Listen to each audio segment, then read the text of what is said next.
There is a phrase so simple, so quietly powerful, that the moment you stop saying it, your entire life begins to shift. Most people spend decades trying to prove something to a room that was never even paying attention. They shrink themselves, water down their dreams, and rehearse apologies for simply existing. But what if the greatest transformation you could ever experience started not with doing more, but with saying less about who you are and simply becoming it? Picture this. Two people walk into the same job interview.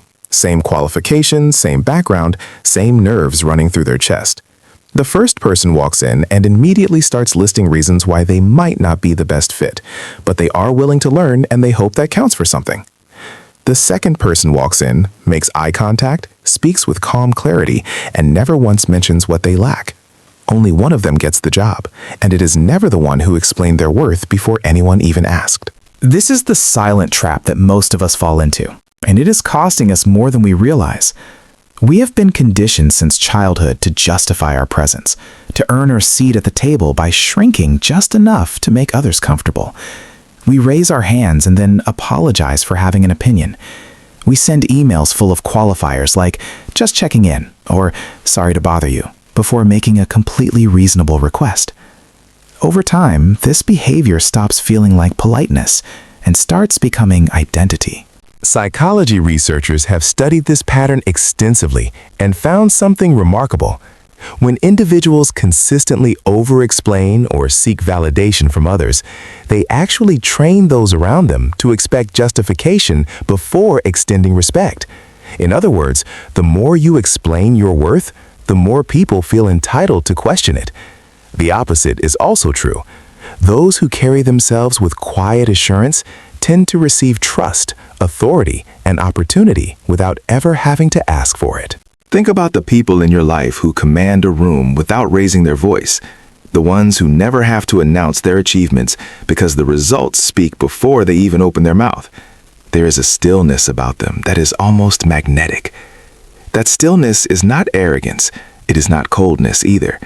It is the deeply rooted understanding that their value is not up for debate, and therefore, it does not require a defense.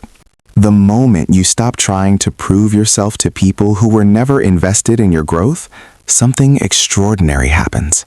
Your energy stops leaking into places that were never meant to hold it. You stop crafting long explanations for your choices.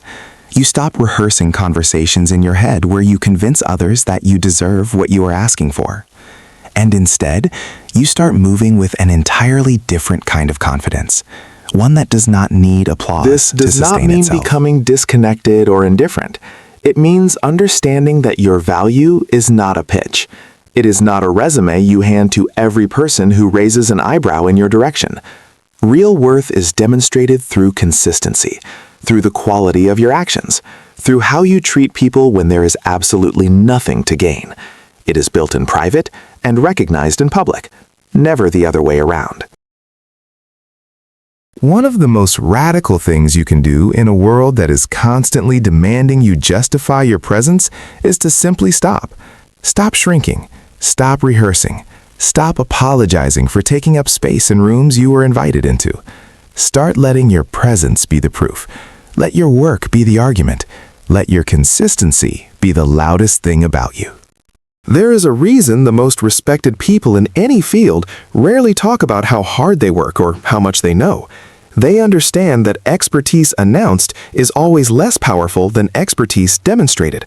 A doctor does not walk into a room and remind you that they went to medical school. A master craftsman does not explain every tool before they begin. They simply do the work, and the work tells the story. So here is what this comes down to at its core. Every time you explain your worth without being asked, you are handing someone else the pen to your story. You are giving them the authority to decide whether your self-assessment is accurate. But when you move through life with quiet conviction, you hold that pen yourself. You write the narrative through action, through presence, through the kind of consistency that time eventually makes undeniable. So here is what this comes down to at its core. Every time you explain your worth without being asked, you are handing someone else the pen to your story. You are giving them the authority to decide whether your self-assessment is accurate. But when you move through life with quiet conviction, you hold that pen yourself. You write the narrative through action, through presence, through the kind of consistency that time eventually makes undeniable. The world does not need you to convince it of your value. It needs you to live it so fully, so completely, and so authentically that the question never even comes up. Stop explaining. Start becoming. Because the moment you truly understand your worth, the need to prove it to anyone simply disappears.